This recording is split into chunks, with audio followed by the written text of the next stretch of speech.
Me päästiin Uneton 48 lyhärihaasteen finaaliin. 109 leffan joukosta 13 pääsi ja meidän leffa on siellä joukossa. Mä oon osallistunut tähän kisaan 4. vuonna ja en ole koskaan päässyt finaaliin. Gaala pidettiin Finkinossa. Siellä ensin katsottiin kaikki leffat ja sitten me jännitettiin, että missä kategoriassa me ollaan ehdolla. Lopulta me oltiin ehdolla 7 eri kategoriassa. Ihan ekaksi me voitettiin paras maskeeraus ja sen jälkeen paras kuva.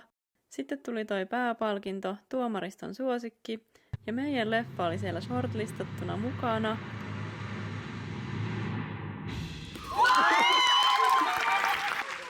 Ja me voitettiin se, siis pääpalkinto.